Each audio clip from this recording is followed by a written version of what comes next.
Hi guys, it's Rob Flux here from Property Developer Network coming to you for yet another Sunday session. And today we're talking about should I buy at auction? And I want you to use your use your head and not your heart. Bit of a Freudian slip there, folks. There's no doubting it that right now we are in a super hot market, and almost every property that I'm seeing at the moment is going to auction.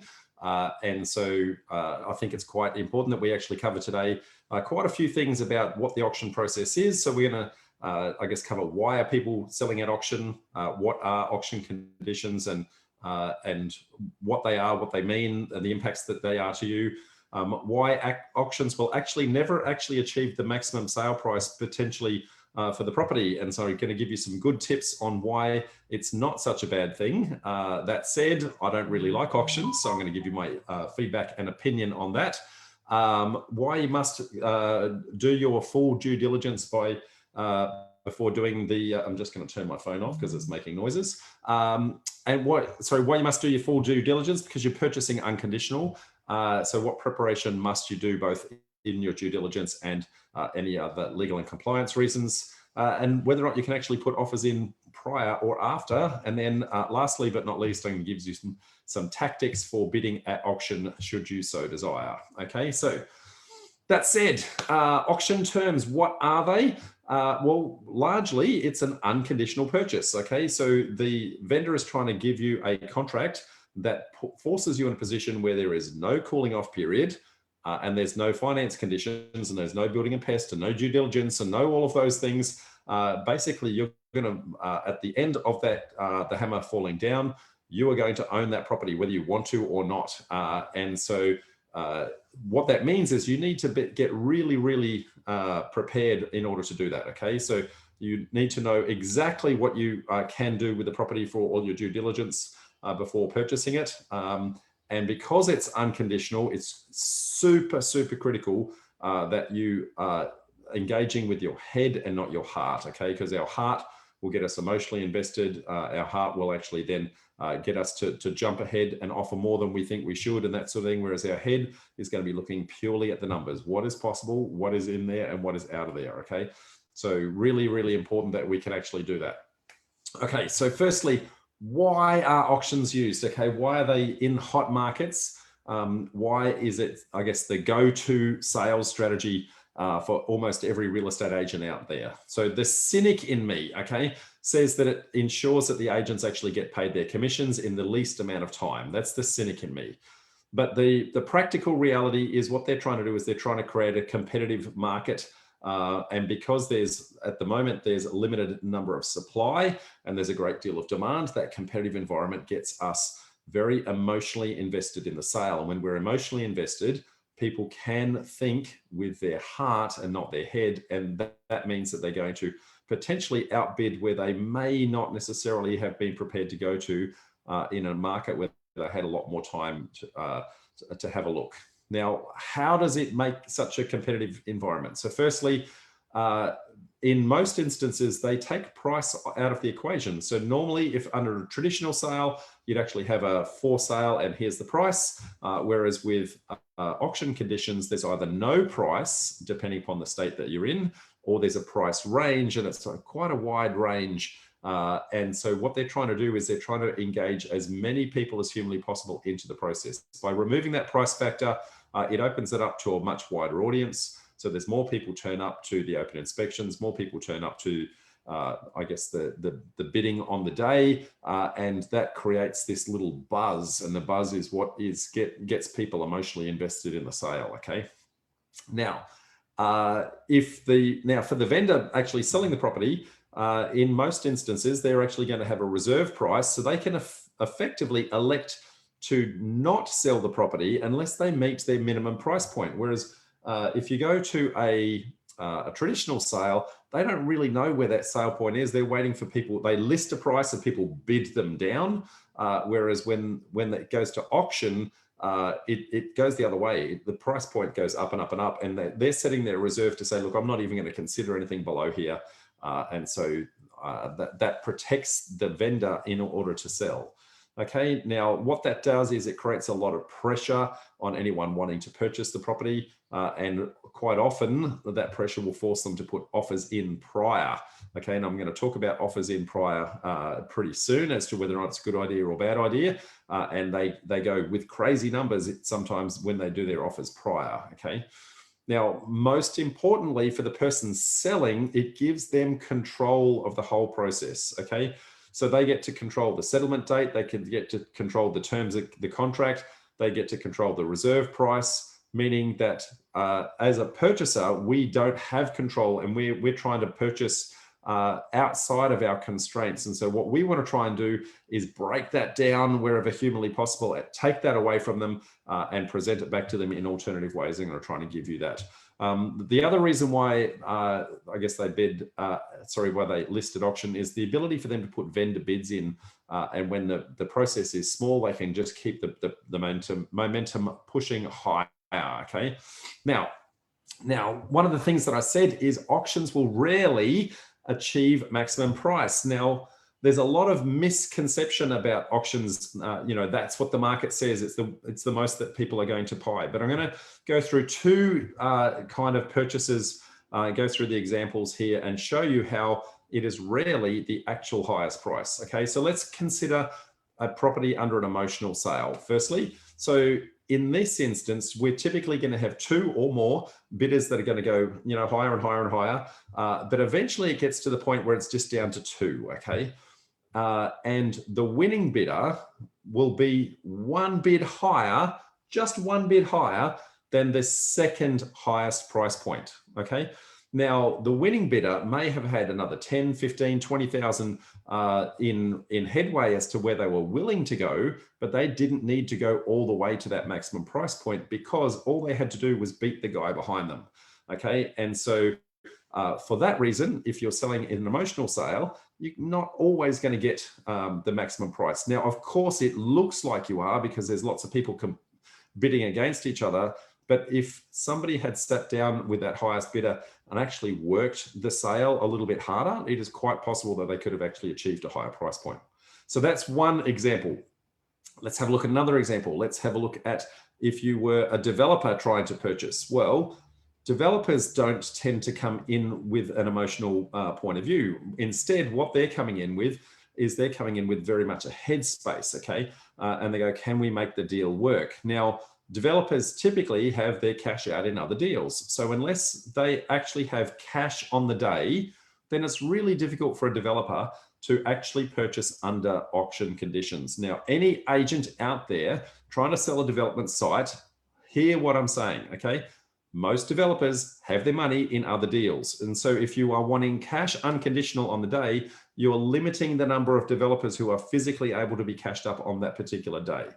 Now, on the other hand, if you had have opened it up, now most developers would be happy to pay a little bit of a premium if they had terms that worked in their favor, terms that allowed them to run multiple deals at the same time, deferred settlement, early access, those sorts of things. And so time is money after all. So if you are an agent trying to sell a development site under auction conditions, you are doing yourself and your vendor a misjustice. So keep that in mind, agents, if you're trying to sell a development site. Okay.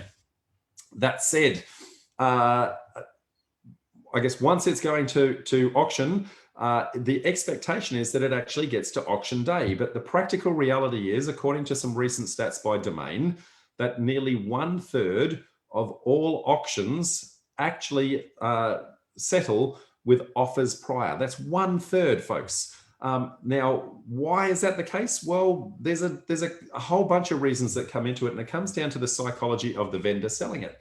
Remember, this is typically an emotional sale for them, right? So it might not be an emotional purchase for us, but it's an emotional sale for the vendor. And so they're faced with this very difficult dilemma.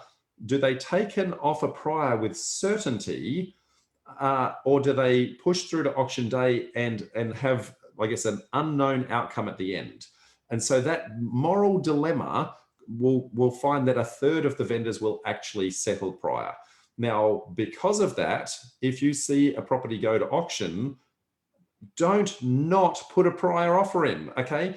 It's legally every single agent must present any written offer. So even if it's going to auction, if you're keen on that property, make sure that you put a written offer in prior, and that way at that point you get to propose the terms that you want. Now, it may not get across the line. As I said, only a third of them do. But if you don't ask, you won't get. Okay, so now remember that in doing that, what you want to do is go, well, given that I've got cash unconditional on the day and I've got a whole bunch of risk and all those sorts of things that are going to happen if I buy under auction conditions, what if I dictated some or proposed some terms to the vendor where I could potentially pay more than I would be willing to pay on the day? Remember, time is money for developers. Okay, so if we can get the time to get our development approvals in place and the time to get our pre-sales ready and all those sorts of things, it can massively improve our cash flow, can massively improve our holding costs, and we can pass those savings back to the vendor on the other side. Okay, so get to know the vendor's motive for sale. Why are they selling? What are their needs? What are their wants? Okay, a need is, I need this in order to move on to the next transaction. A want is, well, anything above a need, but something that makes me really, really happy. Now, if you can find out their need, then your offer should at least meet their need. If it doesn't meet their need, they'll never sell in the first place. But it doesn't necessarily need to meet their want, okay? Remember, they're going to be nervous. They're not sure what's going to happen on the day. You can give them something that's going to give them some certainty. Then quite often you may actually be able to get yourself a better deal, a better outcome, okay? And you get to propose the terms if you do that prior offer, okay? So remember, time is more valuable than money, and risk shared can also be profit shared. So you could potentially give them a much healthier offer prior that will give them much more cash in their pocket, which might be tempting them do they worry about that fear of missing out on the day by not getting an offer, anything like that, because they can't under the terms that they've dictated, okay? So you're taking back control by putting your terms in front of them. Okay, now, that said, when a property is advertised, depending upon the jurisdiction, there are some slightly different rules that sit around the place with regards to auctions. Now, in Queensland, for example, it is illegal to actually offer a price guide. So every single auction property, there is no price guide at all. Okay, so it makes it very, very difficult to work out whether or not a purchaser is in the right price range or not. And so a lot more people tend to turn up, or they just go, I've got no idea, I'm not even going to bother. And so I think it's actually a missed opportunity in Queensland for not actually having that. Now, that said, in most of the other states, and in particular New South Wales, Victoria, South Australia, price guides are able to be advertised. Now, there's some slight differences in the different jurisdictions here, but as a very rough rule of thumb, okay, they're allowed to either have an individual price or a price range, okay? So the price range typically will have a low point and a high point, and the differential between them can be no more than 10%, okay? Now, why that's important? Well, specifically in New South Wales and Victoria, the reserve price, sorry, let me rephrase that. In South Australia, I should say, the reserve price can't be above that higher watermark, okay? So when they put a price guide on, you know what the reserve is going to be on the day, categorically if you're in South Australia. Now, everywhere else, it's a good indicator, okay? Now, in advertising, what they can't do, though, is they can't say offers above, or they can't say price plus or minus, all those sorts of things, okay? They can only really put that price range. Now, in New South Wales and Victoria, here's I guess a little tip and a little trick, okay? If there is a genuine offer prior to auction, okay, then it is legal practice that they must update the the sale range. They must update that if that is higher than the current range advertised. So for example, if the range says 1 mil to 1.1, and there's an offer that comes through at 1.2, then they must legally update the advertised price to start at least at 1.2 and move up from there. Okay, so that's a little trick for the uninitiated, meaning that any advertised price that you see is genuinely, there has been no offer that has been higher than that at this point in time. So you know that walking in on auction day, you know exactly what the bids prior have been, okay? And if you're not 100% sure, ask your agent and remind them of that law, and make sure that there has not been one and they've just forgotten to actually update the ad, okay? Now, on the day, okay, there are a couple of bits of terminology that you need to be aware of. So there are things called vendor bids and things called dummy bids. Now, a vendor bid, okay, this is what the auctioneer can do on behalf of the seller, okay? Basically, they can nominate a price when the auction has stalled or is not moving fast enough. They can put a vendor bid in order to get the ball rolling and try and get some momentum into the auction process. Now, when they do that, it is legal practice that they must say that this is a vendor bid, okay? The other thing is that they cannot do a vendor bid if it is above the reserve price, okay? So you know, as soon as you hear the fact that there is a vendor bid in place, that you are below the reserve price, okay? Once you reach that reserve price, if they put another vendor bid in, that is called a false bid, and a false bid is actually illegal. Okay, now in most states, the auctioneer is only allowed to put 2 vendor bids in. So just be cautious, be mindful, keep an eye on that. And so that the auctioneer will try and use that, I guess, to their advantage. Now, dummy bids. Dummy bids, I'll start by saying, are illegal, okay, in all instances. But dummy bid is where there is a plant sitting somewhere in, not a tree, where there's somebody, whether it be a friend or family of the vendor or the seller themselves, that's actually sitting in the audience and actually puts a false bid in, trying to get the ball rolling, okay? So dummy bids can and do happen, but they are illegal. And if you catch anyone doing that, make sure you bring that to the auctioneer's attention, okay? And that person will be jettisoned and likely fined quite heavily for their process. Okay, so the reserve price. Okay, the reserve price is the minimum price that the vendor will, the vendor will actually accept on the day. Okay, once it hits the reserve price, then the property is technically on the market and will be sold. Now, the auctioneer does not need to automatically announce once it has reached that point.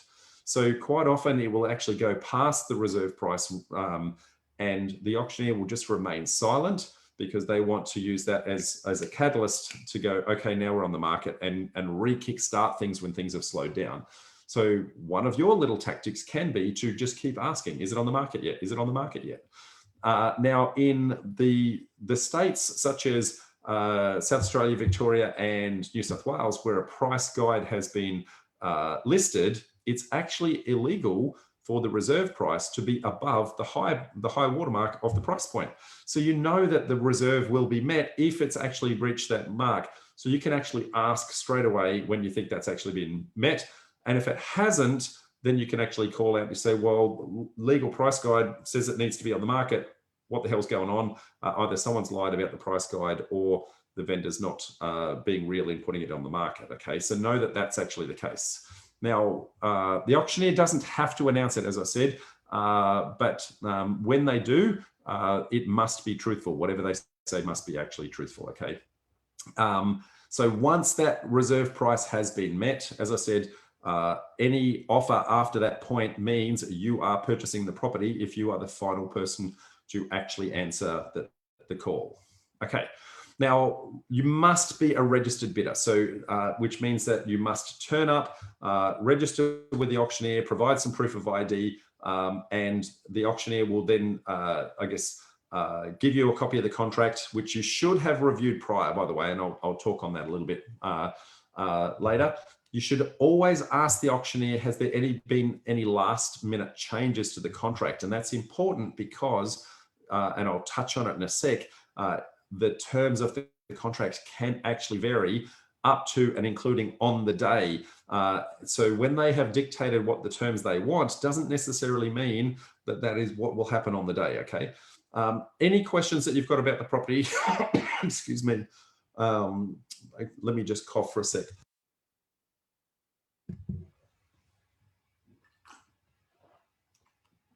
Any questions you've got about the property, you want to make sure you ask on the spot.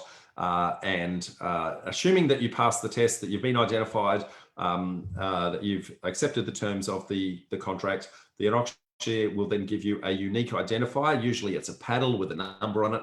That number will actually identify you, and every single time you put your paddle up, they will register you as the bidder for that particular instance. Okay.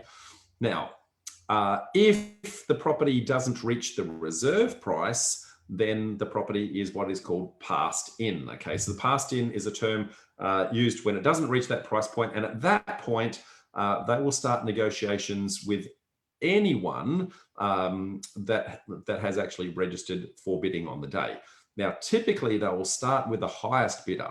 Now, they don't have to. It's actually open to actually everybody. So make sure, if you are genuine that you want to keep negotiating, that you actually put your name up, and even if you weren't the highest bidder, make sure you make yourself well known to the agent or the auctioneer to say, hey, I'm wanting to get into this post negotiation process.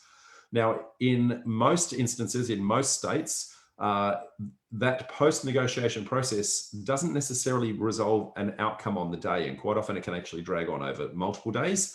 And if it does, then typically if it's within 2 days of the auction date, then it will be sold under auction conditions, meaning that it adds to the statistics for all the sales, meaning that it also means that you can't waive your cooling off period, you can't waive your finance, you can't waive your building pest, all those sorts of things.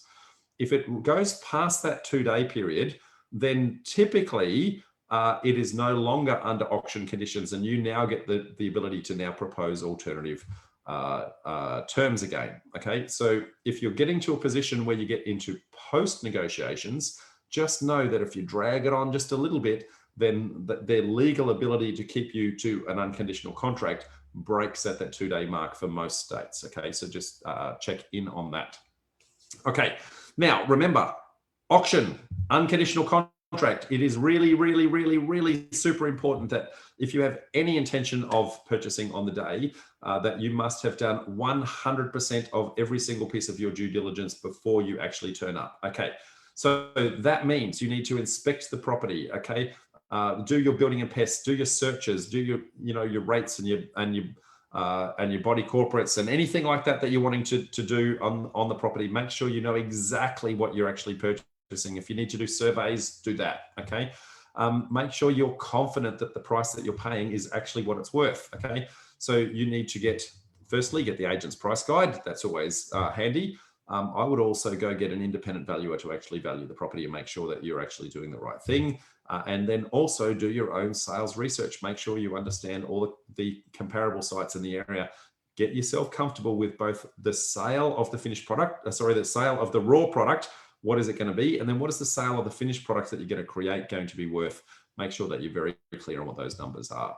Okay, you want to assess all the development potential. You want to make sure that you've spoken to your town planner, your architect, your civil engineer, your surveyor, that you've identified any issues and challenges, that if need be, you've done any pre-lodgement meetings with council, and you've got all your ducks in a row to know categorically 1000% that what you're trying to do on that property can actually be done. Because once you own it, if you can't do it and you thought you could, you're the one stuck with it. Okay, you need to also arrange your finances. So that is, go get your pre-approvals, know exactly how much money you've got to spend. And in doing so, that will then determine what are your limits as to how far you should go on the day, how far you can go. And also knowing your price points should tell you how far you should go. Okay, make sure you also get a copy of the contract, read the contract, make sure it's a standard contract, get legal advice on the terms and conditions of the contract prior, understand your rights and responsibilities as to what happens if you bid on the day. Remember, in doing all of that prep work, okay, there are likely going to be some costs involved in that. Okay, I like to refer to these as regret costs. Okay, so a regret cost is if you don't end up purchasing the property, that's a sunk cost that won't be able to be recovered in any way because you never actually got the deal. So know that it's almost like an insurance policy. So if you're hell bent on buying this property, you want to spend that money knowing that if the deal doesn't go ahead, that small loss is much bigger than the big loss if you had have not done the homework and you had have ended up buying a dud. Okay, so regret cross is really an insurance policy that you want to be considering in doing that. Okay, now auction day itself, assuming that you've gotten through the pre-negotiations and all that sort of thing. So auction day, know what your maximum price is. Okay, know what tactics you're going to do with regards to bidding, and I'm going to talk to some tactics as to how to bid, different ways to actually potentially control the process during the bidding to make sure that you're actually on the front foot. I'm going to talk to some of those in a couple of secs. Okay, so be prepared. Okay, know that you can negotiate prior. I touched on that before. 1/3 of all sites that go to auction are negotiated prior. So knowing that that's the case, put in an alternative bid. Okay, so you can do an offer prior, which might be completely out of different terms completely to the contract, but also a different price point to what they're expecting. So that is one approach. Or alternatively, you can say, actually, I'm willing to bid it at auction under auction conditions, but I just want to tweak a couple of your little terms. Okay, so maybe instead of the 10% deposit, maybe you want a 5% deposit, or maybe instead of providing that deposit on the day, you might want 2 business days after the contract is signed. Or maybe instead of the 30-day settlement, you might want 60-day settlement. So you can ask for little tiny tweaks to the contract. And generally, if they accept you, then that condition needs to be available to everyone else. Okay. Now that's important. Remember I said before, when you go and register, ask, has there been any last minute changes to the contract? And those are the last minute changes where you can say, well, somebody else negotiated a 90-day settlement. Why can't I take advantage of that? I may not need it, but hey, why not? You know, that's 90 days of holding costs that I don't need to incur because somebody else was able to manage to negotiate that. So always know that even the on the day contract can still have minor tweaks and changes to that. Okay. So some bidding tips. Okay. Ensure that the auctioneer can actually see you. Okay. Don't be hiding behind a bush or behind a pole or something like that. Make sure there's clear line of sight. Okay. Hold up your paddle when, excuse me, make sure that you're very audible with your voice, and particularly call out the price that you are negotiating with. Excuse me. Excuse me a sec, guys. Sorry, just the remnants of a cold. It's nothing catching, I promise. So call out the price. So you might be bidding in $1,000 increments, say 1,000, okay? Or call out the exact price that you want it to actually jump to. So be very, very clear and be very assertive in doing that, okay? Pay attention to the body language of everybody around you. Everyone that's bidding against you, you want to be looking at them to see, are they starting to become a lot weaker in their position, or are they getting afraid, or those sorts of things. You can actually read a lot into the body language. Okay, now when the decide on your bidding strategy ahead of time, as I said, and don't be afraid to have a contingency plan in place. I'm going to talk to a few bidding strategies in a sec as to what to do. Okay, so one of them. Okay, there's about 5 different bidding strategies here. Now, all of them work, but they don't work every single time. So have one predetermined in place and be ready to go with it, but also have a plan B, because it might be that somebody else is using the exact same tactic, which then puts you on the back foot because they took the front foot. Okay, so be very, very clear that you've got a few tactics in mind, one that you're going to lead with, and hopefully that's what it's going to do is try and break the rhythm of the auction. Okay, so the auctioneer's whole sole purpose is to create a rhythm to get people bidding on a regular and consistent basis, and what you're trying to do is actually disrupt that. Okay, so one big way to do that is called the big opening bid. Okay, now the big opening bid, most auctions, there will be a price point where the vendor thinks that they want it to go, and the opening bid will be somewhere 20 to 30% lower than that. Okay, just to try and get people engaged in the process and get the ball rolling and get people to break the ice with regards to their first bid and that sort of thing, so they don't feel as nervous. And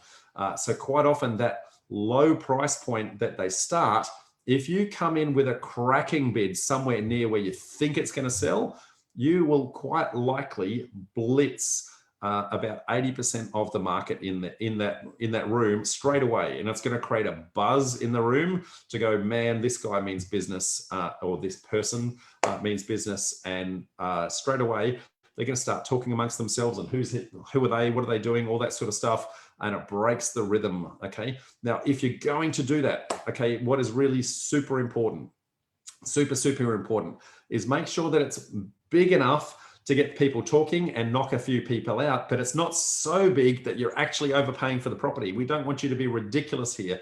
What we want you to do is take you to a range where people can see you're serious and you're here. Okay, you want this property, it's going to be yours, and you're going in at a cracking pace. Okay, most of the time, excuse me, most of the time, you're going to wipe out about 80% of the bidders straight away, and there's only going to be one or two left at the table, and then you can use one of the other tactics to potentially take them out. Okay. Now, the alternative strategy, I said plan A, plan B. Alternative strategy, if somebody else goes in with that big bid, then you can go in with the late bid strategy. Okay, so you can just sit back and let everything happen, watch the world go by, and then come in just when it's starting to die off and peter off, and then you come in and go, yep, I'm here. Hey guys, here I am over in the corner, and I've been quiet all day, but I'm ready, I'm here to play. Okay. Now, there's a couple of challenges with this, and that is that sometimes if a couple of people have got this late bid type approach, then there won't actually get to be a rhythm in the auction in the first place, meaning that the auction won't actually gain momentum. It won't get anywhere near the reserve, and quite often actually get handed in. Okay, so there is a danger that will actually occur, but hey, that's not a bad thing, to be honest, because now all of a sudden you've now got some ability to say, well, there wasn't anyone here willing to pay the price point, so maybe you don't need to pay the price point either. Okay, so make sure that you're really keen on that, and know that is a plan B.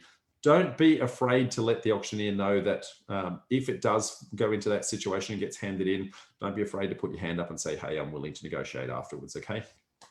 Okay. Next bidding strategy, change the tempo. Okay. So what the auctioneer will try to do is they will try to get a rhythm in the auction. So they'll be bidding in 10K increments, 510, 520, 530, 540, and do those increments. And it might be 10Ks, it might be 5Ks, but that rhythm keeps people going, yeah, I can do that. I can do that. That's easy. No problem at all. And so that creeps the price point up very, very quickly. Okay. So there's a couple of different ways that you can break the rhythm. Okay. So the first one is just offer 2 or 3 times bigger than the increment. So if the increment is 10K at the moment, offer a 30K jump, right? And all of a sudden, that kind of startles the room. It startles the auctioneer. The auctioneer has to kind of do his math in his head and go, okay, where's that at? And then he has to try and recreate the rhythm as quickly as he can to try and get people back into the movement, in which case you have an ability to just do it again. Okay. The other way is to bid in odd increments. Okay. So bid in a $3,000 increment or a $1,500 increment or something like that. So where it's going to create a really odd jump. And so what the auctioneer will always try to do is he'll try to bring it back to that rhythm. Okay. So he'll bring it back to the nearest 5K or something like that. And every time you bid off, he'll try to bring it back to the rhythm, hoping that you will fall out. Okay. So it makes it very hard. Whenever you change the tempo like that, it makes it very hard for the auctioneer to keep a tally of what's going on, slows down the process. He has to think, the room has to think. And so just keep breaking the tempo. The more you can break the tempo, the less control the auctioneer actually has over the room. Okay. Okay. The next one is counter bidding without hesitation. As soon as you, excuse me again, as soon as you see somebody make a bid, you just counter bid really hard, really fast, know exactly what you want to do, come in and counter punch straight away. It means that you mean business and that you're actually there. Okay. So if you do that, it sends a very, very powerful message to your competitors that you haven't reached your limits and you're ready to just keep going, and they don't know where your limit is. But if you just keep coming back over and over and over and over and over, they go, when will this guy slow down? Okay. It's only when you start slowing down that they go, they've got you. So even if you're right, you might be that far from your limit, but if you still come in strong, they don't know that you're that far from the limit. But if you start to slow down, then people can start to read your body language. You'll start to kind of work it out. So make sure that when you're doing it, you've got this unrelenting poker face, and that you're strong and resolved, and that nobody can tell that how close you really are to your limit. Okay, so really, really, really important. Okay, next one is intimidation. Okay, so stand next to the auctioneer and look back at the room. Right, stare everybody down, and when they're bidding, stare them in the eyes, and you counter bid straight away. Okay. Now I can assure you, you are definitely inside the auctioneer's line of sight. Okay. They're going to know that you are there 100% categorically, as is the rest of the room. Okay. First thing it does, it puts everybody else off. Two, it allows you to observe who is actually bidding. So how many people are, is it 10 people bidding? Is it 2 people bidding? It allows you to watch their body language, and you're going to start to see who is actually serious and who's starting to be intimidated. Now, that can be quite powerful in actually, I guess, understanding what you do next. Okay, so if you can see what they're doing and you start to combine that with instantly bidding super quick again, and counter punching straight away, you are most likely going to be intimidating them way, way, way, way fast. Okay. Next one. Okay. So next one is keep on asking, is it on the market? Is it on the market? Is it on the market? Be a broken record. Okay. Now, where this gets really interesting, remember what I said before about the advertised price range. Well, what it's meant to be is the reserve price can't be higher than the higher point of the range. Okay. That's, in some states that's illegal. In other states it's just frowned upon. Okay, so you can be doing some really silly things here and going, surely it's on the market now. Selling agent said that it was somewhere between 800 and 900. We're at 950 now. We're past the range. Surely it's on the market. You start doing that, and again it breaks the rhythm. Okay, what we're trying to do is break the rhythm. You're trying to get the auctioneer out of his game, get him on the back foot, get him kind of having to think on the fly. And whilst they don't have to actually engage with you, they generally will. And what that means is that takes them off their focus in order to control the room. And that's, you're really just trying to get them. You're not worried about the room at this point. You're just worried about the auctioneer losing focus. And if you can get them to lose focus, hopefully they won't be able to whip the room back up into a frenzy again. Okay. Now, let me assure you, if you start doing tactics like that, you are not going to be on that auctioneer or even the agent's Christmas list. So make sure that you really, really, really, really want that property. And I guess, make sure that you're really on the game and really want the property if you're going to be doing that. Okay. Now, I said before that you can bid prior to auction, you can bid at auction, but you can also bid post-auction. Okay. Now, the post-auction process, assuming it doesn't meet reserve, okay, assuming it doesn't meet reserve, then it will get handed in, and you'll be able to negotiate after the negotiation process. Sorry, after the contract process. Remember, in most states, for the first 2 days afterwards, you're going to be still negotiating under auction conditions. If it drags out after 2 days, then you are no longer tied to the unconditional sale, and you're no longer tied to the unconditional finance and cooling off period, etc. Okay, so this is your chance to start to go, right, well, I was actually watching on the day. I saw exactly who bid. I know exactly how much they bid to. I know what the strengths and weaknesses are of all of your different bidders. I know the price point it actually got to. I know who was limping in and who was strong. So now you're actually in the box seat for the negotiations. Okay. Now the agent will always tell you that the auction will tell you the market price on the day. Now, the problem is that works against them, so that when it gets handed in, you can now use those exact same words against them and say, well, the market dictated that that was the price on the day and nobody was willing to go there. So your vendor wanting really, really high price points, I'm not able to achieve that unless we can start to negotiate some terms. And at this point, you now get to be able to put your alternative terms back on the plate. Remember, for developers, time is more valuable than money. So if they give you time, that's a whole bunch of holding costs that you can avoid. Okay, so you may be able to offer them a little bit more, or risk shared could also be profit shared. So you might be able to negotiate something where they share the risk with you in the deal or something along those lines. Okay. Again, what you need to do is get to know your vendor's motive for sale. Understand their needs. Okay, what do they need in order to move on to the next transaction? And understand what their want is. You know, I want to get this higher price point, but I don't want to do it with X amount of hassle. Okay, so when you understand the difference between their needs and wants, you can then propose an alternative offer that hopefully will get you across the line. In summary, folks, make sure you do all your homework before you actually go into the auction. You know exactly what price point you're willing to go to and exactly whether or not that deal can actually be done.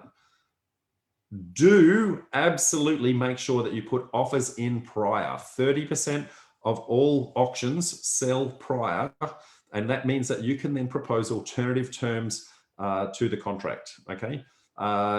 And that means you can potentially offer a much higher price point with much more flexible terms. They may not like it, but they are legally obliged that if you give them an offer in writing, that they must present it to their vendor. Okay, 1/3 of all of those offers submitted will actually go through. And then know that after the auction, if it does get handed in, you're now back in the box seat. And again, you can propose those alternatives. So should you bid at auction? Well, personally, on the day, I'm not a huge fan. As I said before, for developers, it doesn't allow the flexibility of us actually doing what we need to do. And for the vendor, it doesn't really achieve the maximum price point for them if it's a development site. Now, if it's an emotional sale, then I understand why they actually sell under auction conditions. But if you're an agent trying to sell a development site under auction conditions, you've got rocks in your head because you're missing out on a whole bunch of money by having flexible terms. There you have it, folks. Hopefully that helps you with your auction process to know how to use your head and not your heart. Now, for those of you who are regulars here, what you'll know is that we run these Sunday sessions most Sundays. And so we have a huge back catalog of sessions that we have migrated over to YouTube. So you can go over to YouTube, just search for Property Developer Network and you'll find all of our back catalog of previous sessions. Or you can follow the link that's sitting down there and propdev.info/YouTube. Okay. Also, reminder also that we run a couple of Facebook groups. So we have our Property Developer Network Facebook group, and that's where the community tries to help you on your journey moving forward. We also have our development site Deal Hub, where you can do off-market deals and transactions. That said, folks, what I'm going to do now is I'm going to go to the audience and see if we can actually find a couple of questions from you guys about auctions and see who I can help. So give me 2 secs while I bring that up. Who have we got here? A lot of people saying hi. A couple of people saying yes, the market is not, excuse me, not only is it super hot, it's actually more like lava.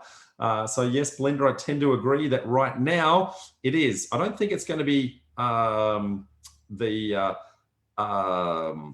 I don't think it's going to be that hot for that long, just for the record, but that's another conversation altogether. Jane says, I've never understood vendor bid. It's not a real bid and bumps the price up. Yes, Jane, as I touched on before, typically they're allowed 2 vendor bids just in order to get the ball rolling, okay? Now, because it's under reserve, it's not legally on the market at this point in time. And so all it really does is try to get people emotionally invested in the process. It doesn't actually change the outcome, okay?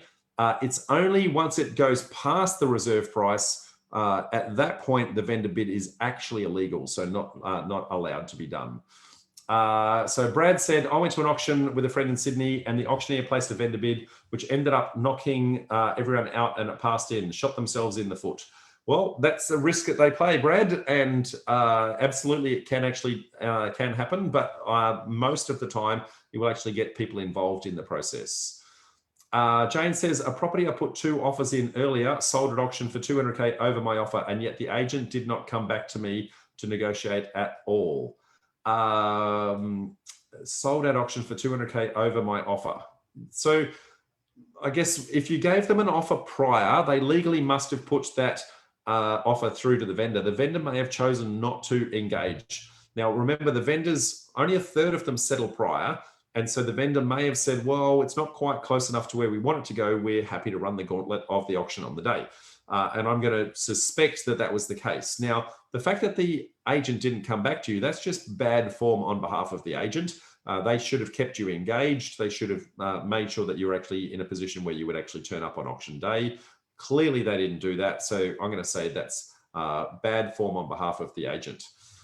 Karen says, my next bid will be wait till end when fizzles out, then boom, knock all out. Okay. Well, that's one strategy. It's actually combining 2 strategies. It's waiting till the end and then a big, powerful knockout punch.